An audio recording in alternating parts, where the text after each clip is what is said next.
You ready to take your leadership journey to the next level? On the leadership platform TLP, we don't just talk about leadership, we live it.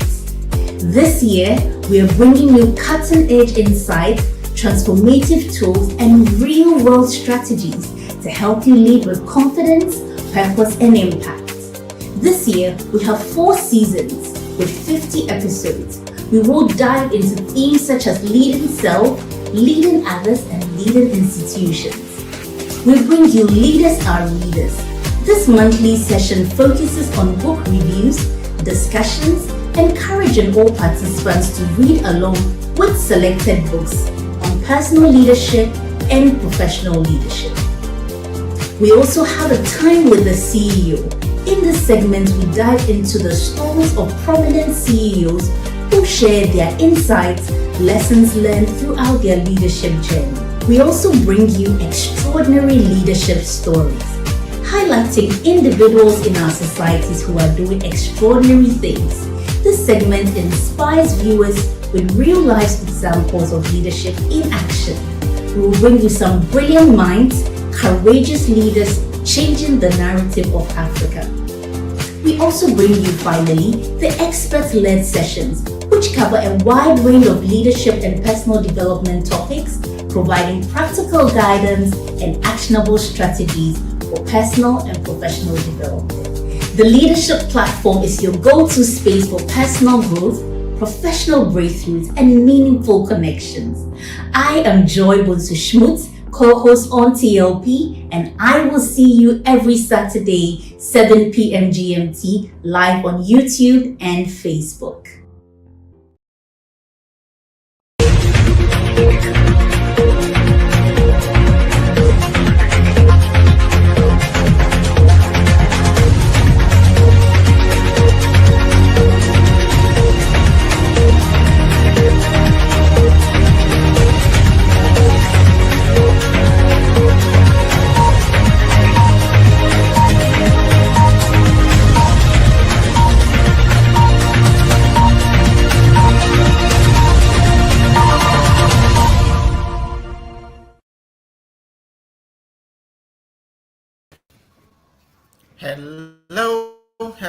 Hello.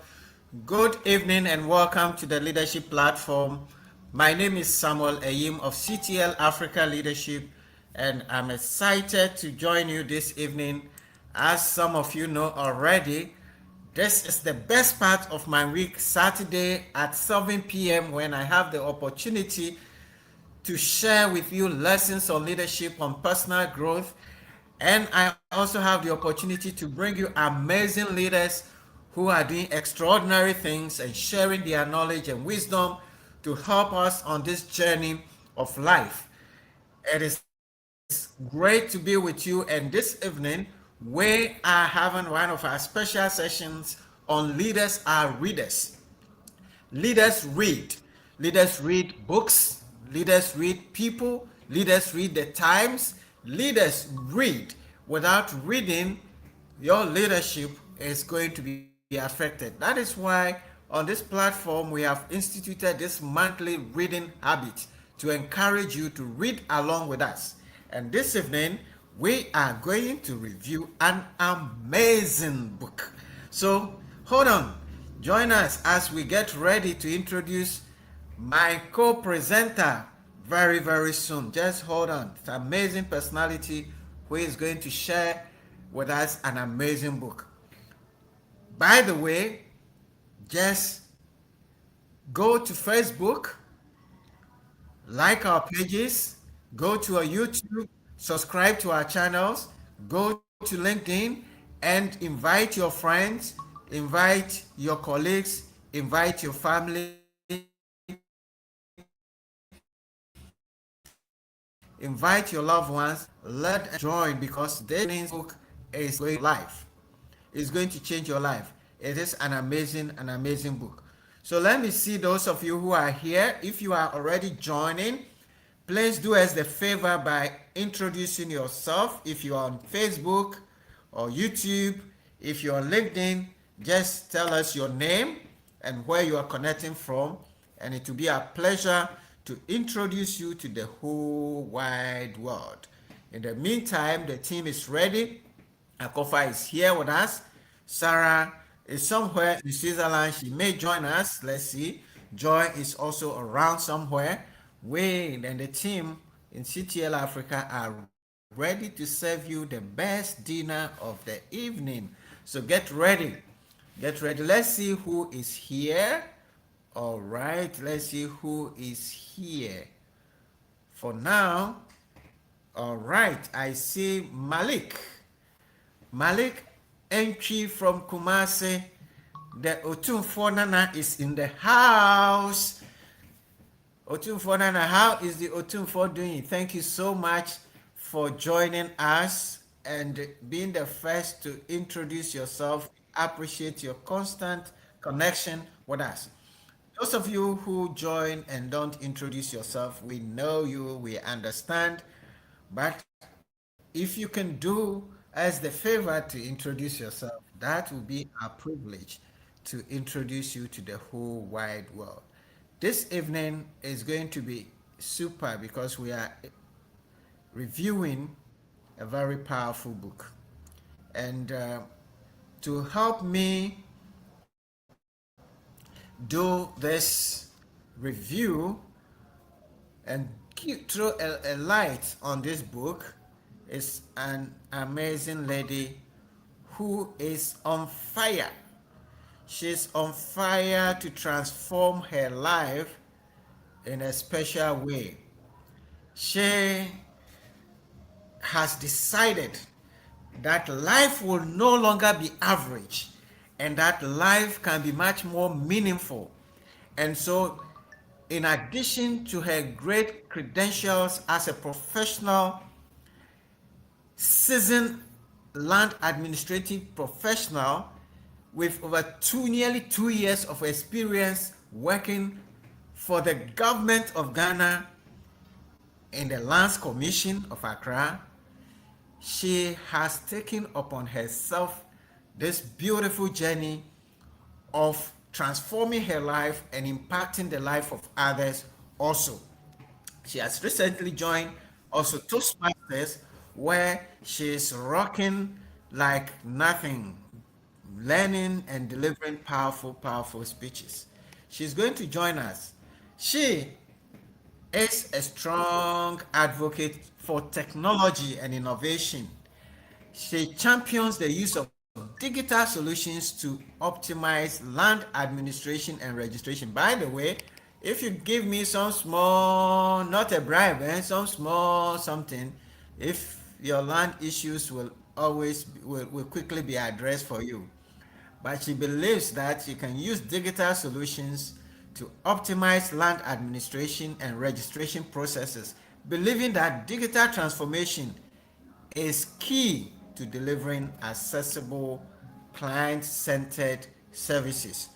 Beyond her personal professional work, our speaker, our co-presenter this evening, is passionate about continuous learning, which has brought her here, and personal development. She enjoys reading books on leadership and personal growth, applying their principles to cultivate excellent, inspired growth, and embrace the philosophy of leading herself first before leading others. And this is amazing because you cannot lead others if you cannot lead yourself. Indeed, John Maxwell has said, if you cannot lead yourself, why should anybody follow you? If you cannot lead yourself, why should anybody follow you? So our presenter this evening has got the cue. She's determined to read and apply the lessons to leading herself first.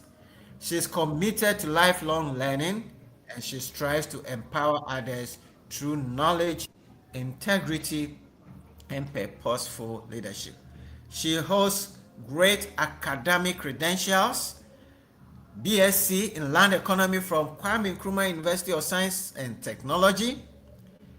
She holds an MSc in Geoinformation Science. She's going to tell us a bit about that because this is a big one. Geoinformation Science from the University of Ghana.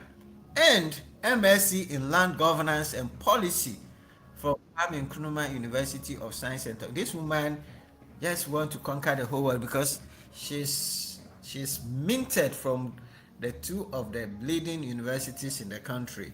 She is a professional member of the Institution of Surveyors. It is my honor and my pleasure to invite onto the stage my good friend Ruth Aku Mawunyo Asuo to join me on the stage and help us know a bit more about herself, something that is not on her CV that she wants to share. Mawunyo, you are very Uncle welcome Sam, to the Leadership Platform. Thank you. thank you. That was an amazing presentation. I don't think I would have said all that about myself, but you said it all and even more. Hey, It looks as if you even know me more this than I one, know eh? myself. This one, this one, we just said a small part of it. Hey, Uncle So Sam, this is not you are small. This is present. full and even in excess. Thank you. Anyway, thank you so much for doing us the honors. I see a few people are joining. Let me see who is here. I see Hetty joining us from Lagos. Samuel Ofosu is in the house. And please invite your friends and continue joining. So, Mawunyo, tell us, what is it about you that people don't know that you like to reveal some, the cat that is inside the bag that you want us to know? What is the motivation that brings you to the leadership platform on this amazing book? Thank you, Uncle Sam. You said it all in my introduction. I remember when I told some of my colleagues and friends that I was on this journey, they were like, hey, are you sure you already look poised and confident when you speak? Why do you want to do this? And I told them, well, what you see outside is different from what is within. So I'm learning to conquer and master what is within so that what you see outside can be better and more influential and impactful than what you already see. So that's why I'm here. I'm sure a lot of people Wow. don't know this, but I am not always as confident as I seem to be. We all have doubts, we all have fears, but this journey is helping me to conquer all that and become better at what I do. So thank Wonderful, you for the wonderful, wonderful. opportunity. I'm happy to be here with your family, with your wide range of online family. Wonderful, wonderful, wonderful. Indeed, we all have our fears, we all have our challenges, but hey, we can overcome them once we make up our mind. And fear Yes. can only hold us on the average. But we were not born to be average, indeed. All right. We have a lot to cover this evening, so I'm not going to take too much of the time. You and I are going to do this together. So maybe you want to start sharing your presentation and take us away. Ladies and All right. gentlemen, Mawunyo is going to help us this evening review a very powerful book. If you haven't seen this book, after this presentation, just get into the shops and get your copy of the book. The book is entitled The Power of Your Subconscious Mind. And Mawunyo is going to start with us and do us the honors by revealing what is it about this book. Take us away, Mawunyo. Thank you, Uncle Sam. All right. So, good evening again to the beautiful family of CTL and TLP. This evening, we are here to review a book, as Uncle Sam said, a very powerful book indeed, The Power of Your Subconscious Mind. If any of our viewers online have read this book or know anything about this book, we'll be happy for them to share their comments and their views for us to discuss. It's a discussion, so we'll be happy to have your views and your perspectives so that we can all learn from each other. Those who have not seen the book yet should make it a point to go look for it. It's indeed a powerful book. So, getting into our presentation, we'll have a brief overview of who the author of our book is, what the book is about, and then we'll delve into the summary of the book. What does the book tell us? What is this book all about? How do we apply what it teaches us to leadership, leadership of our own selves, and then leadership of others and our institutions? Then we'll have some closing reflections. Now, the author of our book is Dr. Joseph Murphy. He's an Irish-born American author, a minister, and then a lecturer. He lived between the year 1898 to 1981. Some of us were not even born when he was alive, but his good works have lived way beyond him for us to benefit from, and that's what life is all about. Being a minister, he was a proponent of a religious sect, a movement known as the New Thought movement that existed in and around the 19th to 20th century that held belief systems that primarily centered on how our mind works, the interaction between our thoughts, our belief systems, and then how it impacts us as human beings, how it affects us, our lives externally, our relationships with others. He studied religion. He was very interested in religion. He was a Christian, but he learned about other religious sects as well. He studied psychology, and he became particularly interested in how the mind influences our experiences. He has over 30 books to his name, and the book we are going to review this evening is what he's best known for, The Power of Your Subconscious Mind. His writings combine spiritual principles, issues regarding faith, love, self-discipline, and all that guide our conduct as human beings and then our inner growth. It also combines psychology, how our mind works, and then practical self-affirmative and development techniques that are designed to help us transform our daily lives. Now, the book was published first in 1963, and since then, a number of revisions and edits have been done, and the most notable one is the revision by Ian McHannon. The main reason for the revision was to make the language a bit lighter or modern and a bit reader friendly. That is the copy that I have and have read. It's quite an interesting one, so do get a copy. The book is a self-development. Mawunyo, you have a testimony already. Aqua Penta Solutions. I hope that, I think he has a different name, but Aqua Penta Solutions says that it is the most powerful book I have ever come across. I agree. Indeed, it is. Indeed, it is really powerful. Yes. Great. So, as he said, it's a book about self-development that helps you to conquer your mind and know how to use it to become the best version of yourself and also influence the world around you. The central proposition, the book it teaches us how we should habitually think, what the thoughts that we should allow in our minds every day, because those thoughts become belief systems, they become our behavior, and then they influence our experiences. Some may say they influence your destiny or they shape your reality. And that's what the book teaches us to do. Now, before we delve into the summary of the book, I would like us to have a short video that gives us a summary of what the book is about and then what the power of your mind can do. If Akofa is with us, I would like Akofa to play us a short video and then we'll delve into the summary of the book. At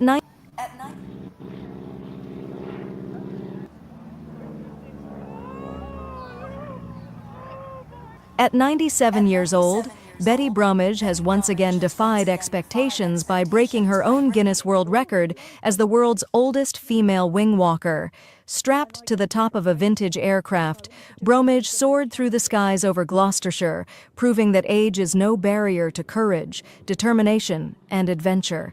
As the plane climbed into the air and performed breathtaking aerial maneuvers, spectators watched in amazement while Bromwich remained securely fastened to the wing. The daring challenge marked her 6th wing walk in the past decade, adding another remarkable achievement to her inspiring journey. For Bromwich, the record was about much more than making history. She said she refuses to let growing older stop her from enjoying life, explaining that she would simply get bored if she stopped taking on new challenges. I just get bored with life otherwise. When you get old, you can't go here, you can't do this, you can't drive, you can't see. I can't see very well. Despite living with poor eyesight and recovering from a stroke in 2025, she remains determined to do the things she still can. And I went to work in Dr. Bernardo's home in Bristol. And above my bed it said, "We pass through this world but once. Any good we can do, any kindness we can show, do it now. Do not defer or neglect it. You'll not pass this way again." And it's so true. The event also served a meaningful cause, raising funds for the stroke services team at Cheltenham General Hospital, where Bromwich received treatment after her stroke. Go up and wing walk and take on such a daring and incredible challenge to support our stroke services team. It's just amazing. We're so grateful. We really appreciate what she's doing. Organizers praised her extraordinary commitment, saying her bravery has inspired countless people while supporting vital healthcare services. So I just think it's absolutely fantastic. And for me, it's such a privilege to be able to do that. After safely landing, Bromwich was presented with her Guinness World Records certificate, celebrating another historic milestone. Her achievement sends a powerful message that determination, resilience, and the desire to help others can overcome age, making her story an inspiration for people around the world. Thank you, Akofa, for that. I'd like our viewers to share, just in a few words, a summary of what they think about this video, because that's all we are going to learn about, or the book is going to reveal. Indeed, it's an incredible feat, extraordinary, and that only tells you what the mind can do when you are determined and you're resilient and you tell and believe yourself that you can and you'll be able to do it. Nothing becomes a limit, not age, not physical disability, nothing. You'll be able to do anything that you set your mind to do. So I'll wait for your comments when we get to the reflections times, and we'll share your ideas about it. So now let's delve into the book itself. Now, the first 4 chapters of the book introduces us to our most valuable asset as human beings, our mind. It calls it the treasure house within us. Indeed, it's a treasure house. Yes, literally, you will think it's gold, silver, and all those things, but it holds our beliefs, creativity, our dreams, discipline, courage, and confidence. Indeed, it's a treasure house. And when we tap into it, we'll become prosperous. It controls how we operate as individuals, distinct from each other. It has infinite store of wisdom and knowledge that we can tap into and then influence our lives and influence those around us. The book tells us that this treasure house that we have within us can bring us both good and bad, depending on how we understand and use its power and its potential. Like the video we watched, it compares human beings to an iron or a metal piece. If the metal piece is magnetized, it says that it can lift weights 12 or more times its own weight. But if it is not, then it can't even lift a feather. And that's how the mind works. The video we watched showed us that those who are magnetized, who know and understand the power of the mind, are like magnetized pieces of metal. They can do extraordinary things. They are full of faith and confidence. Unfortunately, a lot of us are demagnetized. We have this treasure house within us, and yet we do not know its power, and so we are unable to tap into it and to use it fully. And that is the power that we have within us. Now, to understand how the mind works and to truly tap into it, it introduces us to the two spheres of the mind. Yes, we have one mind, but it has two distinct spheres, functional areas that control how we behave, how we think, and how we act. It calls it the conscious and the subconscious mind. Others refer it to as the objective or the subjective mind, or the voluntary or involuntary mind. Others will call it the rational or irrational mind. Now, the conscious mind, like the iceberg is depicting in the image, is only the small bits of the mind that does all the thinking, the reasoning, the logic, applies all the logic to the things we see, to the things we hear, and then it makes the decisions, affirmations that now goes into the subconscious mind. The subconscious mind does not reason, it doesn't think, it's only the storehouse that takes in all the things that the conscious mind has thought about, has taken decisions on, and have developed belief systems on. It influences our automatic responses, and then it acts on repeated impressions. So the things we repeatedly impress on our minds is what the subconscious would bring forth. It accepts all that we believe and projects it back into reality. The subconscious is indeed powerful. When you look at it, it shows that it really is the storehouse within us, because that is the storage part of the brain. That is all holds all the things that we've heard and we've thought about and believed from infancy through our adult lives to this very moment. Even before the conscious mind became active, the subconscious has always been working. From the time we are born, the subconscious is the power within us, the life force, the godly life force within us. It controls all our bodily systems. We don't have to consciously tell ourselves to eat or to breathe, but it takes control of our lives. That's the power that it has. So it means that if we apply what we think consciously, we must make sure we give it good information, positive vibes, then it can bring out that reality into our lives. Now, the book further compares these two spheres of the mind like a gardener or a gatekeeper. The conscious mind is the gardener that tills. Mawunyo, before you go to your next slide, you made a very important point on your other slides, that our mind is the greatest asset that we have. Indeed, some people have said that if we are able to use 5% of the capacity of the mind, we will amaze the world. Now let us all look at around us and look at all the inventions and the creations around us. Where are they coming from? These things are all coming from our mind. The other thing that Akofa said is that the subconscious mind is not logical. Now, those of you who drive, before you started driving, look at how jittery you were. I mean, you were really conscious and trying to control every movement of the car, and your legs and your hands were not coordinated because you were working with your conscious mind. Over time, your subconscious mind takes over the driving, and today, how do you drive? You just sit into your car and you are conversing, you are on phone, and the car is going, and until maybe somebody crosses you, you are even not consciously aware that you are driving on the road. Why? Because the subconscious mind, when it takes over, is perfect, able to execute. And this is the way the subconscious mind works. Once you have programmed it, like the iceberg shows, the subconscious mind is like the processor of your computer. Your conscious mind is like your screen. Your subconscious mind is the engine in your computer that is producing the results that you see on your screen.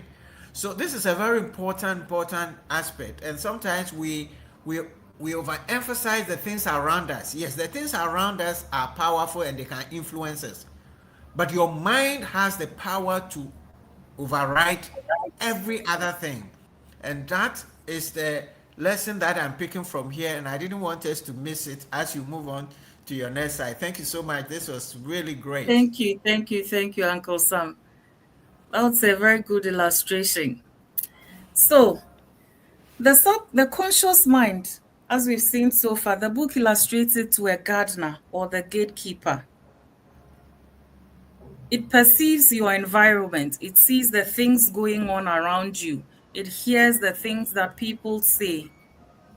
And then you do all the logical thinking, you do the analysis, you do all the reasoning, and then you take certain decisions or make certain affirmations that now go into the subconscious.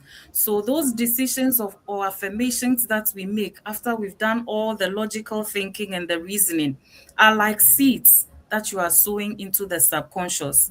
The subconscious is just like a fertile bed of soil, and then it grows any seed that the subconscious mind plants into it. So when you sow seeds of positivity, it would grow and yield fruits of positivity that will show or reflect in your external. Likewise, if you sow seeds of doubt, fear, negativity, it will sow those seeds and bring those realities to you. It doesn't argue, it's not in the business of proving what kind of seed you are sowing. It doesn't try to tell the conscious mind that, no, this seed you are sowing will bring bad results or will bring good results. No, it doesn't have that power. It's what the conscious mind gives the subconscious, is what it takes in and then what it brings without. So like Uncle Sam said, if you start to learn how to drive, and over time you believe and you get to the point where you are sure that you know how to drive, the subconscious takes that knowledge and you go ahead to start driving without consciously thinking that you are accelerating or you are braking. But when you start, because we've seen instances where people start to learn how to drive and they have one bad incident, and because of that they are never able to drive, because they've developed a certain belief system or made a certain affirmation which the subconscious mind has taken in, that I cannot drive. If I attempt it, something bad will happen. And so anytime they try to drive, you realize that they get into either one accident or one scratch, and so they are not able to do so. That's how the conscious and the subconscious relate. The conscious does all the logical reasoning, and then the affirmations and the decisions we make are sown into the subconscious mind. And those are the fruits that they bring forth. Those are the habits that will develop and the things that would show externally. Now, how do we sow these seeds into the subconscious mind? They are seeds that we sow ourselves, that is auto-suggestions. We perceive things around us, we do all the analysis, the logical reasoning, and then we tell ourselves, I am good at this, I am not good at this, I am capable of this, I am not capable of this. And that goes into the subconscious mind. Now, there's another form, which is heterosuggestion. There are things that we hear, things that people around us tell us. Growing up, things we hear from our families. Oh, you are beautiful. You are not beautiful. You are smart. You are dumb. You are a bad child. You are a good child. You will be successful. You will never be good at things. Repeatedly, we hear such commentary from around us. It could be from our work environment when we started going to school.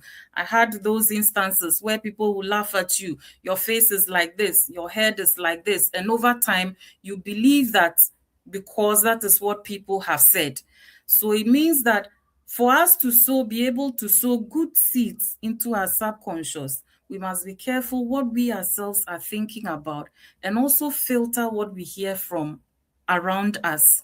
We don't have control over what others will tell us, the suggestions that we'll get from our environment, but we are the gatekeepers. We are the gardeners. The conscious mind has the power to filter, do the analysis, the logical reasoning, and filter and determine which seeds to sow and which seeds to discard. That is how we sow seeds into our mind, seeds that become our belief systems, our habits, and that is how what becomes our reality. In all this, you see that we still have a power to choose what goes into it. Now, how do we apply that and make sure that we sow good seeds into our subconscious mind? It shows us that we'll be able to do that through what the book calls prayer therapy. Now, this is not a new thing because everybody who is Mawunyo, Uncle Sam. Mawunyo, there was something that I wanted to bring out from what you said in your previous slide. Once again, sorry to bump Okay. into your beautiful presentation, but you see, the things you say to yourself are so powerful. When you tell yourself that I am not useful, I am inadequate, I cannot do this, I cannot achieve this, those messages are so powerful. You become your worst critic in that sense. Because once you sow that into your subconscious mind is saying, okay, that's fine. In fact, as we go along, you will see that sometimes the things you say to yourself can result in your failure in exams. You tell to yourself, as for me, I don't know, maths, they mean to me in your cry. Maths, they are fine with me. Now, you say that to yourself, and your subconscious mind accepts it. Once the maths teacher comes into the class, you are switched off. Even the simplest thing you cannot understand. So it is very important for us to understand this thing that we are learning here. And again, the thing about what others say is also very important. We have to be very careful what we say to people and how we treat people. Experiments were made where a teacher was told that this group of people are the most intelligent, have the highest IQ, and that group of people are not very intelligent. These children had just been selected randomly, and that communication which the teacher got and he transmitted into the children over a period when the result was pulled out, it became clear that the people that were randomly chosen, which were not better than the others, were performing much better. So this should tell us what we say to people, our children, our team members, and our colleagues have the power to disempower them. And I think we should not lose. I wanted to just add that, to this, because like you said, your conscious mind is the gardener. He's tilling the ground through what he himself is saying to himself and others are saying and putting it into the soil. The subconscious mind, a very happy fertile ground, takes it and work with it. Just imagine when you see a snake, what happens? So you walk into your room one evening and you see something that looks like a snake. You just jump and hit your head against the wall before you realize that, oh, it's actually some light coming through some window opening somewhere, and it is not a snake. But your subconscious mind cannot reason. He knows that something that looks like a snake is dangerous. He pushes you to jump, hit your head against the wall, crack your head before realizing that, oh, actually it was not a snake. So it can serve you as well as do you a disservice. So I wanted to just emphasize that to our audience. Thank you so much, and you can continue. Thank you, Uncle Sam. All right, so we go into our next slide. Now, we've seen how the mind works. It has the potential to bring us good or bad, depending on how we understand it and then how we use it. There are two spheres, the conscious and the subconscious mind. We've seen how we impress belief systems, decisions into the subconscious. There are things we either tell ourselves or things we hear from others that over time we've accepted and believed to be true, and it becomes our reality. Now, how do we change our mindset. How do we now replant or sow good seeds into the subconscious mind? They are belief systems that we've held all our adult life. And you can't just wake up one morning and then you change what has been sowed into the subconscious. You need to go through a process to retune your mindset, sow good seeds, and then you can replace the old belief systems that you have. The book introduces us to what it calls prayer therapy, or it calls it scientific prayer. Now, when I read this book and I got to this session, I retitled the book as my scientific Bible, because from the beginning, we see that our author is not only an author, he's also a religious person. He was a minister. So he puts in issues that are scientific and then issues that are religious or spiritual. That would be the better description. At this point, we realize that every victory, success, harmonious living, or defeat or misery begins in our mind. The subconscious, as we've seen, is our God factor. It holds our belief systems and everything. Now, how do we apply this prayer therapy? Prayer, as we know, is communicating our sincere desires, what we truly want, our deepest needs, to a supreme authority.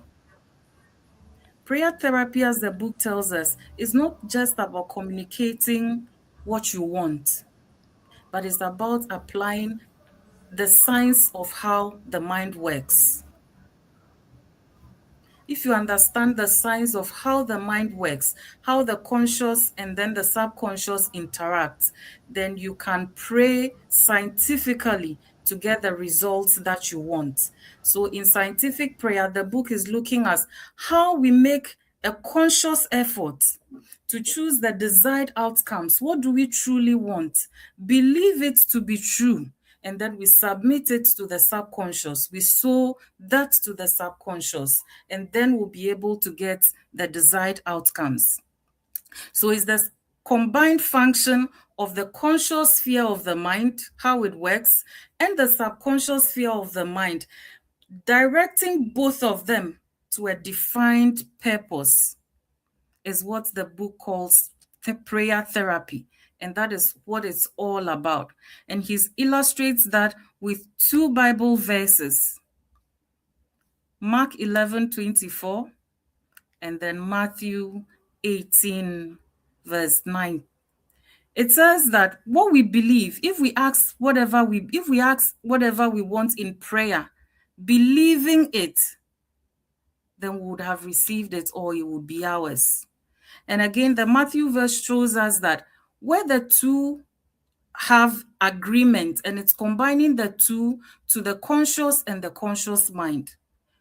If what the conscious mind is thinking agrees with what it imprints onto the subconscious mind, that is when we get the results that we want.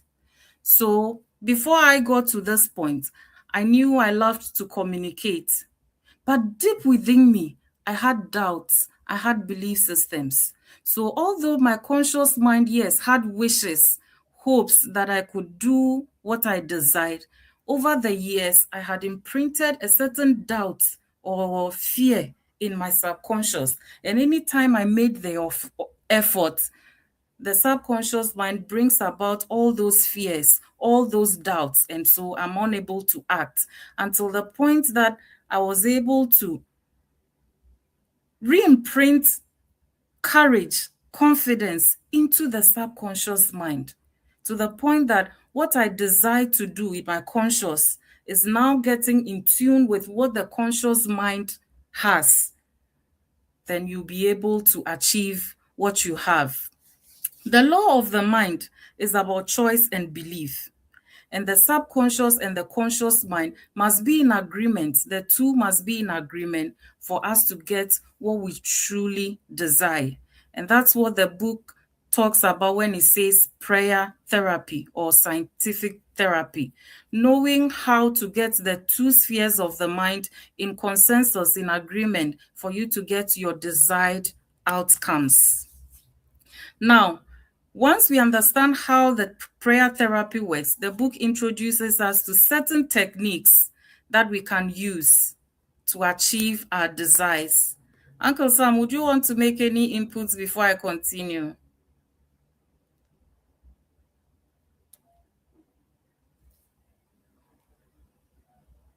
I think you can continue to the next, and I'll come in. I'll come in after Okay, your next slides. But this is a all very right. important element. Okay, thank you. So, to get our prayers to be answered, it means that to get our subconscious to bring forth the reaction or fruit of our conscious thoughts, we must believe and we must pray scientifically. You must have a structured way of imprinting what you truly desire into the subconscious for you to see the reflection or the reality. Now, it gives us a number of techniques. The book introduces us to a number of techniques that we can use. I've tried to summarize or group them into four main areas, or four main areas. Now, the first form is forming an image of what you truly desire in your mind and then transmit or impress that into the subconscious mind.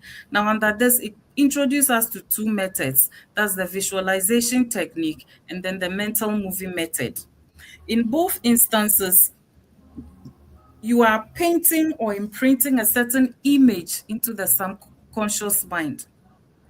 So, for instance, coming here to do this presentation, I had to picture myself sitting behind my computer as I'm doing now and delivering this presentation with confidence and with clarity.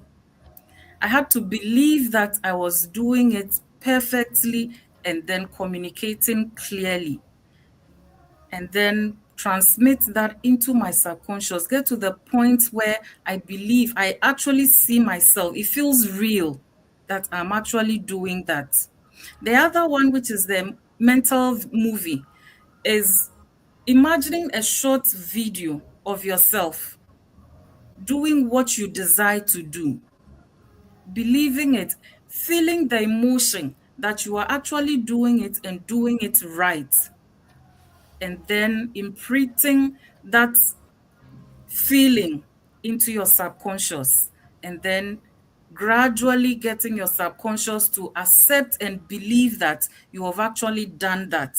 So when it gets to the point that you have to do that, you get the courage to do it, because the subconscious mind brings back what you imagined initially is what it brings forth and what gives you the confidence and the ability to do what you want to do.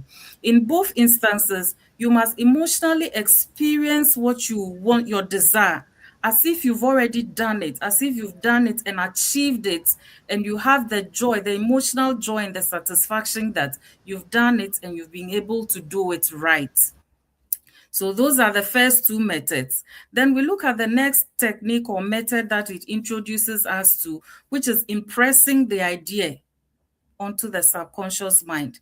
Here we have the affirmative one, what it calls the balding technique, the sleeping technique, and then the decree method. Now, in all of it, the premise is that the subconscious is more easily impressed with an idea if you are in a relaxed state. If you are in a relaxed state, because as we've seen, the conscious mind is the sphere that does all the logical reasoning and all the thinking. So it's natural, we do that every time. And so trying to impress a different thing onto your mind, you have conflict with all other thoughts, all other belief systems all coming in. So you have to get to the point where you put yourself in a relaxed state and then consciously impress or tell yourself what it is that you desire. Now, when you look at the affirmative method, it talks about replacing negative belief systems with positive ones by focusing on the solution rather than focusing on the negative or the bad side. So, for instance, instead of saying, I'm afraid of public speaking or I can't do this, try to relax yourself and tell yourself, I'm calm, I'm confident, I'm able to do this, I'm calm. Repeatedly saying that in a relaxed and calm state gets the results that you want faster. Now, when you look at the building technique, is also, as I said, using a state of relaxation to impress the idea on the subconscious mind. So you choose a short statement that clearly defines what you desire, what you want. So unlike the first one where it's I'm calm, I'm confident, you can even just use one word and says I'm calm, and keep repeating it in a relaxed state. And over time, you realize that all the doubts and all the fears that you have would disappear, and you would have relaxed your mind and your state to be able to achieve what you want to do. The sleeping techniques looks at when you are just about to go to sleep, because at that point, the conscious mind becomes very inactive. When we are awake and about our work, our conscious mind is very active because it's perceiving things, it's seeing, it's hearing, and it's actively processing all the things around us. But just as we are about to fall asleep, the conscious mind goes into a natural state of relaxation. So with this technique, it says that just as you are about to fall asleep, impress a certain idea into your subconscious.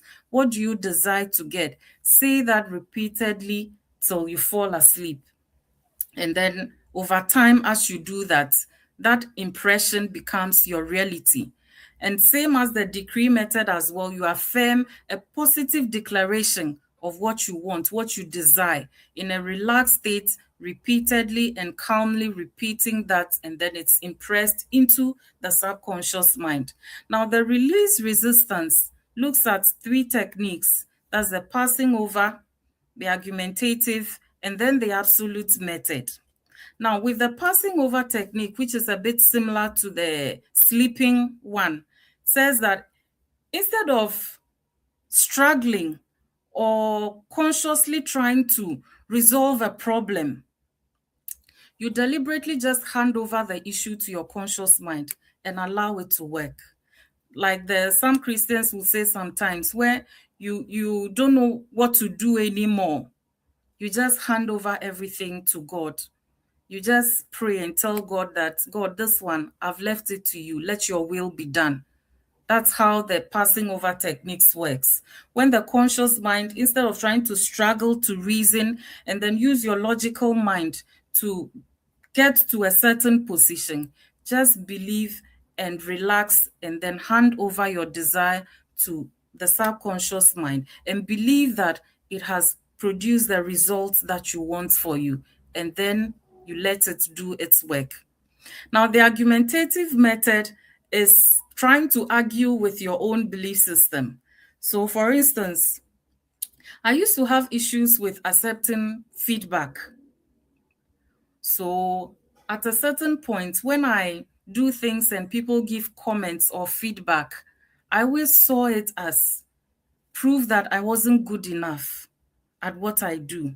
So I had an experience recently where I went for an interview, I got a feedback, and when I came back, I was feeling down because I felt my belief system as I had then was like, anytime somebody points out a fault on an error, it shows that you are just bad, you are not good. But since I read this book, what I did was I sat down and I argued with my own conscious mind. I told myself that, yes, fine. Yes, I may have made a mistake or there was a certain flaw. But then what is it? Where should the focus be? I told myself that, yes, I'm rather learning from the feedback that I got. Yes, at that moment, I may have gotten it wrong, but it doesn't define me as who I am. It only shows me or gives me an avenue to improve and become better. So it's useful for us when the conscious mind is actively trying to resist a certain belief system that you already have. So you use that to argue with your own self and then tell yourself that, yes, you are changing the belief and you are accepting something different. Now, the last method, that's the cultivate an expectation that the book introduces us to, is what it calls the thank you method. I know my mother uses this a lot. She's always very thankful. Every time she's praying, she's giving thanks and believing that what she's asking for has even already been done. And that's what the technique that the book introduces us to, is to use gratitude to induce expectation. So rather than praying only for something that we want, we mentally express gratitude for our desired outcome and express it as it's been done. Then we'll get the results that we want. When I read this, I likened it to Philippians 4:6 in the Bible, which tells us that we should be anxious for nothing, but in everything by prayer and supplication with thanksgiving, we let our requests be made known to God. Anxious for nothing. It actually summarizes all the techniques as we have. Not being anxious means that you are in a state of relaxation, and then you believe what you are asking for, and you'll be able to get the desired outcomes that we want. Now, the key issue I want us to note here is that it's not just about repeatedly asking what you want, but cultivating a mental state of belief, acceptance, expectation, and inner conviction that you're getting your desired outcome.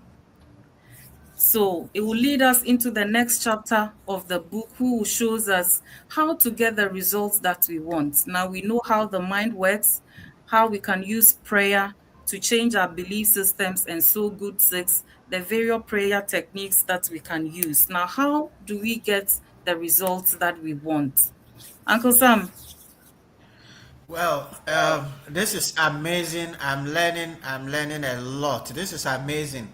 And because of time, I think we are almost at the top of the hour. Yes, So I'm not yes, going to yes, interrupt yes. you. I'm going to give you another 5 to 10 minutes to run through the rest, Okay. and then we will see with the exchanges. But at this point, about the techniques, for those of us who read the Bible, you hear Jesus all the time. Your faith has made you whole. Your faith has healed you if you believe. Hebrews tells us faith is the assurance of things hoped for, evidence of things not seen. These are the principles that this book is re-emphasizing for us, because if you are struggling and fighting yourself to get things, it shows that you don't believe. It shows that sometimes we believe in, I say we believe in the devil more than the God, and we are stamping the devil, we are killing the devil, we are burning the devil. All that is impressing on your mind the power of the devil over the power of God. So relax yourself, leave the thing to God, believe that God has done it. Like Jesus said, cast your burden upon me. If you are able to understand this principle and use your mind scientifically the way Mawunyo has taught us, I believe that it will be easier for us to get the results we want. So Mawunyo, it's now 2 minutes to the top of the hour. Let's see what you can do in the next 5 to 10 minutes. Okay. All right. So now, how do we get the results that we want? I've explained this a lot in the previous slide. The main issue I would like to draw attention here to is that do not doubt or don't try to make too much effort. Just be in a relaxed state of mind. Believe, have a conviction of what you are asking for, and then keep at it. And then the expectations that you get you get. Resist your conscious mind trying to go into the normal problem analysis and problem solving mood, because that's how our conscious mind works. Don't let yourself be bothered about the how and the details. Just believe, be in a relaxed state, and then keep at it, and then you get the results as you wanted. So admit the issue. What is it that you want to solve? What is the desired outcome that you want? And then turn over the issues to the subconscious mind and rest with a sense of deep conviction that it is done, and then you get the results that you want. Now, the next rest of the chapters, we won't go into details with it because of time, gives us how we can apply the power and the potential of our subconscious mind using the prayer techniques that we've been showed in areas of wealth, riches, success, marriage and happiness, human relationships and forgiveness, and then how to remove mental blocks in our minds. I'll just give one example or scenario on this slide. We have, okay, maybe let me make it personal.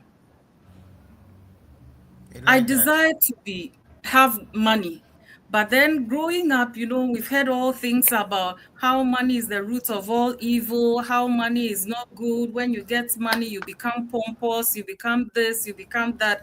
So you've built a certain belief system that makes you feel like, yeah, you have to get money, but don't get too much of it. If you get too much of it, it reveals who you are. So although you desire to get money, you have a certain belief system that subconsciously prevents you from being successful and wealthy as you can be, that you can use to help yourself and to help your society and the people around you. It's the same with all the other aspects of our lives. We hold belief systems, issues about forgiveness, the way we believe about forgiveness. All those things put together affect how you relate to the world around you and to yourself. So the book shows us techniques, how to apply prayer and all the techniques in all these aspects of our lives so that we can have better relationships within ourselves and then without the world around us. Now, let's have a few applications. How do we apply all that we've learned so far to leadership? First to ourselves and in corporate leadership. Sorry. Now, before we can influence others, we must first learn to influence ourselves. And the key point here is that we must learn to manage our own thoughts, our emotions, our responses, and then our habits. We must challenge our limiting beliefs, all the mental barriers that we've developed over the years. You must first realize that you have all those mental barriers and be desirous to change them. It's not only about applying prayer and the techniques, but you must also take action. Taking action helps you to test your resolve to change those beliefs. And as you take the action and you succeed at each one, helps you to change and diffuse all the negativity and the barriers that you used to have. And then you become to be a different person that others around you would even see and be inspired to do. You must be vigilant because, as we've said, it's not only about what we tell ourselves, but what we hear from our environment. So you must be vigilant with what you hear, what you let in, and then what you let out. Also, we must be vigilant with our old patterns because belief systems, as we've built it and as we've seen how the subconscious mind works, they will keep coming back. So if you've told yourself all these years you're not good at something and you start the process to change it, your old belief systems will keep coming back at you, making you feel like, are you sure you can do this? You've never been good at this. But you must be vigilant to see when those belief systems come back, when those thoughts come back, and then take action to replace them with new ones and positivity. It's a lifelong journey. It's not something you can do now and say, I've started, so that is it. It's a continuous life journey. As you go on, you build new belief systems. You may have to change them along the way as you learn. And so you must know all these points and know how to apply it to yourself. Be intentional about what you think about. Visualize the leader that you want to become so that you can project that onto your team and then those around you. Now, when we come to our various corporate setups, if as a leader, we must affirm success daily, success in what we want our institutions to become. We must repeat empowering statements. Let it be our mantras that we exchange within our workplace. Put it in your vision statement, your mission statement that your team repeats daily, and then it becomes the consciousness of the entire team or the entire setup. Visualize the outcomes. What do you want your institution to become? What outcome do you want what do you want your institution to be known for? Develop the habit of creating a mental movie. Impress the image of what you want your institution to be, the influence or the impact you want it to have on society. What do you want? Create a mental image, a mental picture of it daily, impress it into your subconscious mind, and you will be guided on ways to achieve success. Apply scientific prayer. This one is not trying to make your institution a religious institution, but it can be achieved when you use it in, as I said earlier, your mission statement, your vision statement. You frame your goals, your targets in ways that can be combined with belief and gratitude, so that as the whole team applies it, it becomes a force that guides the entire team to success. Replace scarcity thinking. A lot of institutions for public service where I work, we always complain about lack of resources, and that has become the mantra. So every time it's as if we are waiting for somebody to come in and rescue us. But if we learn to change your mindset individually as leaders or team members, and reduce the limiting belief and make it abundance, we can unlock the potential to have innovation or have opportunities that can bring us the resources that we need to work as a team. And then we must encourage each other in our teams to visualize what we want, guide us collectively to project success, and then strengthen our alignment to our vision and the goal of the entire institution. Uncle Sam, Wow. Wow, we'll wow, have the wow, closing wow, wow, wow. reflections when we start taking the questions. Exactly. Amazing and amazing and amazing. Thank you so much. We are going to take a short break. Now, I want to just quickly add that if you go through the book, you will see countless examples and illustrations of how these principles have worked in people's life, how people have used this power of the subconscious mind to heal themselves of diseases, to heal themselves of inadequacies, to overcome challenges, to resolve legal battles, to resolve difficult conflict situations, just because they are able to apply the scientific way of using your mind. A lot of the time we are praying and we are not getting results because there is a confusion between what you desire and what you believe. So if you believe that money is wrong, and like the Ghanaian believe that every rich man is a crook, well, but you say you want money, obviously that money is not going to come. So there's a lot you can get from this book that time will allow us. We just want to introduce you to this book, and we want to encourage you. If you haven't read this book, just go to the next bookshop and get a copy, because this will transform the way you live your life. At this point, we're going to take a quick short break whilst Mawunyo take some water, because I heard her throat getting dry out there. And then we'll come back to take your comments and questions, if any, and then she will share her personal final reflections with us. So, Akofa, if you're there, we want you to give us a short break, and we'll come back.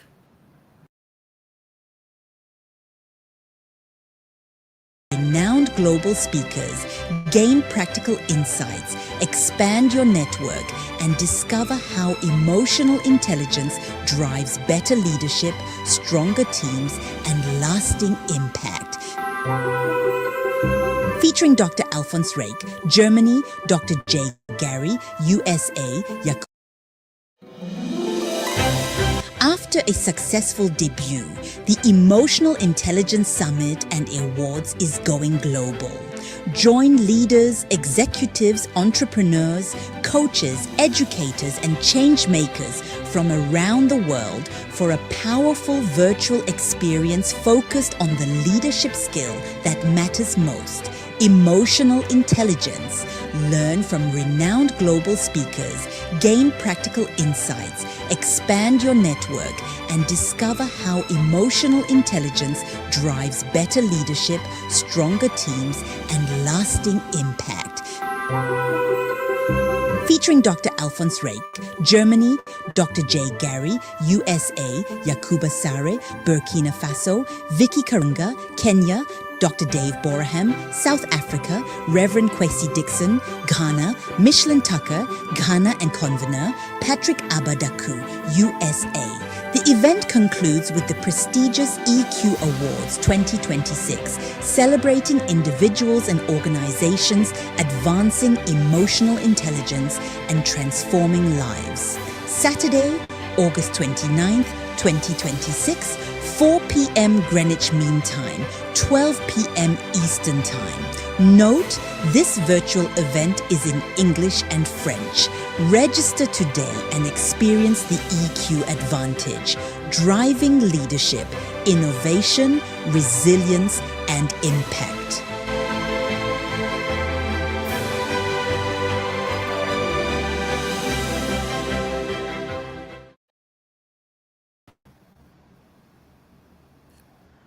Great. Welcome back. Welcome back. And thank you.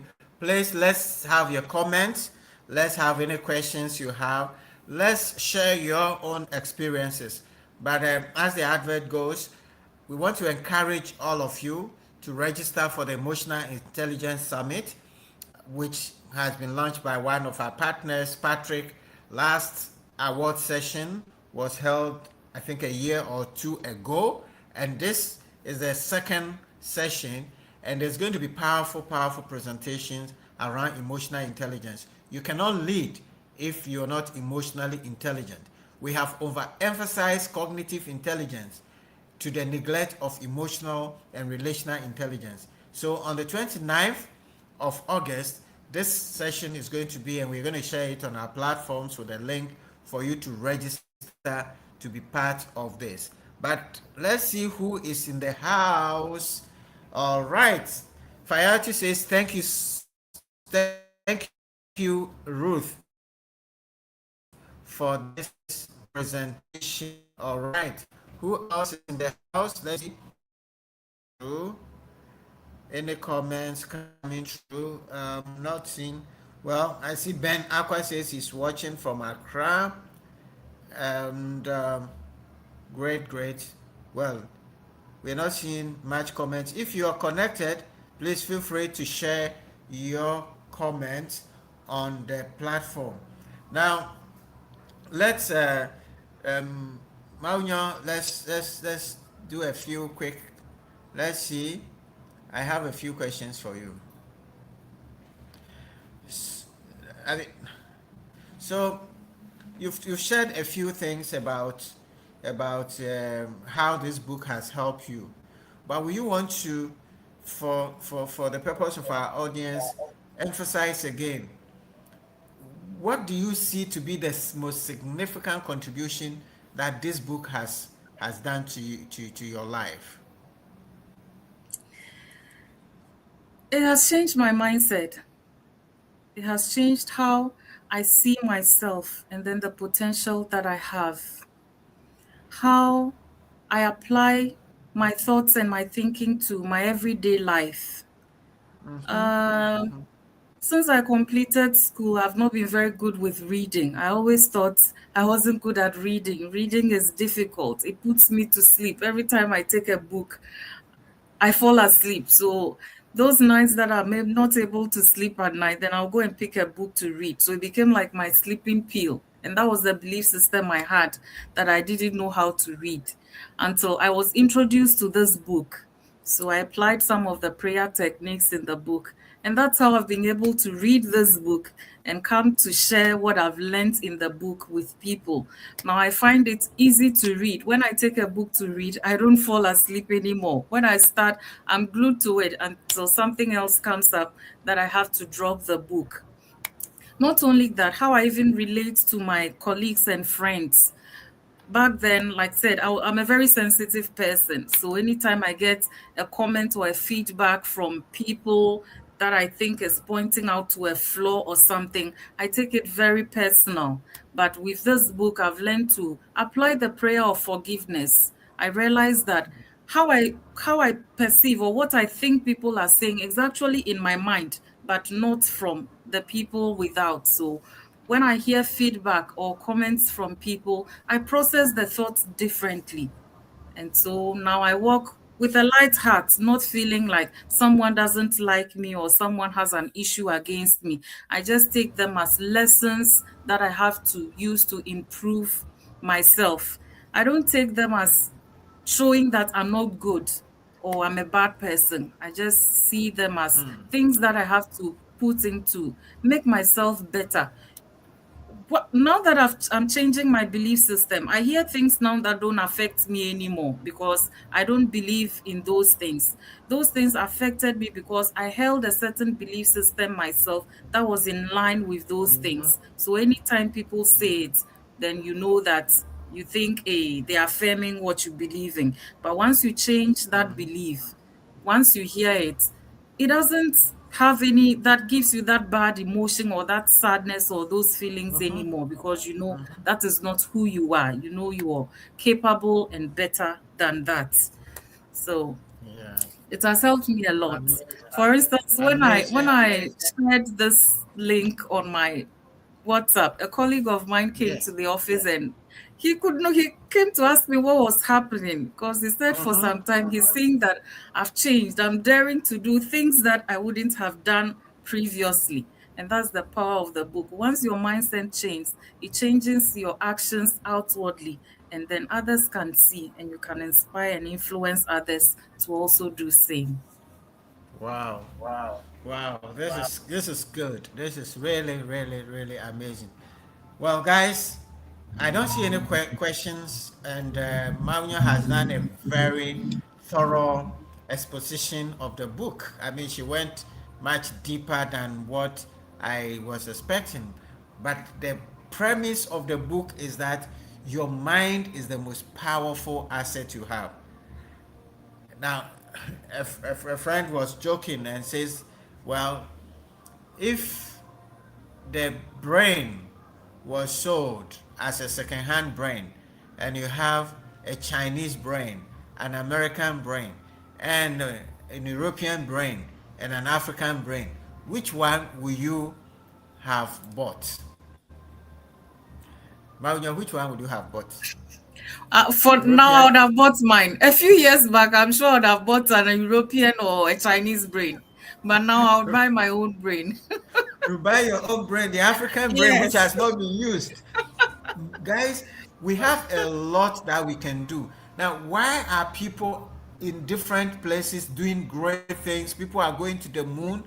People are creating things, innovating things, and we are just consuming. And why is it that we have problems around us that don't seem, we have floods every year around us? And we seem to have resigned to it that, well, we wait for IMF to come and give us some loans, and our politicians and our leaders share it among themselves, hide some in tanks and dollars in their houses, and then the next year we have the same floods again, because we have implanted in our minds what I call the Afro-pessimistic belief of ourselves as a people. We believe that we cannot do anything to help ourselves. We believe that we need a white, European, American, or white skinned person is more intelligent than us and they can do things. That kind of belief is what is holding us back in most places in Africa. And that is the kind of belief that enabled the white man to come and dominate us. Now, if we can understand how our brain and our mind work, we know that we are capable of more. We are capable of achieving greater things than we have done so far. As John Maxwell would say, do not settle for average. Nobody settles for the average. You say, okay, I'm looking for the average school to send my child. No, or the average restaurant to go and eat. No, you walk into a city and you say, you want the best restaurant to go and eat. And in the same way, demand of yourself your best self.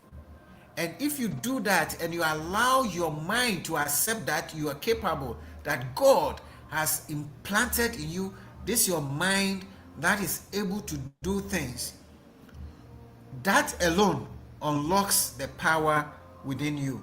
So this has been a very, very, very powerful session. And Kowa Prince says congratulations and thank you, Auntie Ruth. I am really blessed by your message. So that is a commendation from Prince for you. All right.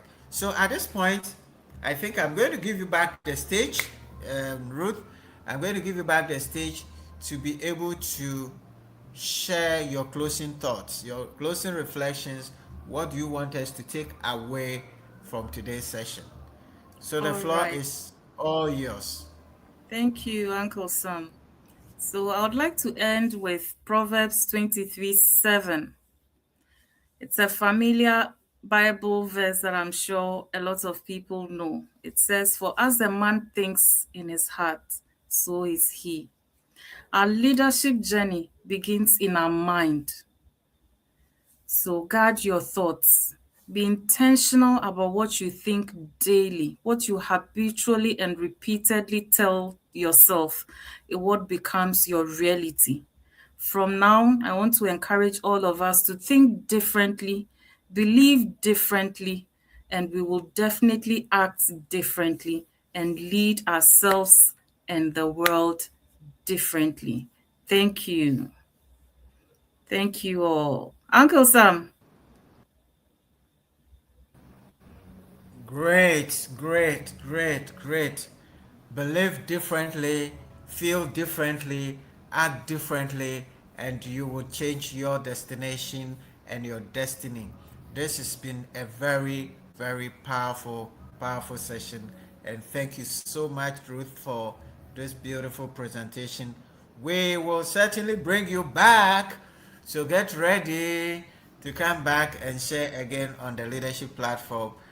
On that note, I would like to thank once again Ruth and thank Akofa, Joy, Sarah, and all the team members of CTL Africa for once again bringing us this powerful session on Leaders Are Readers. And finally, to all of you who joined, and particularly those of you who commented, we want to say thank you, thank you, thank you, thank you. God bless you. And until we come your way again next week, please take your growth seriously. Take your leadership seriously, for everything rises and falls on leadership. And your leadership rises and falls on the way you think, your mind. So take good care of your mind, think differently, feel differently, believe differently, act differently, and change your destiny. God bless you. Good night.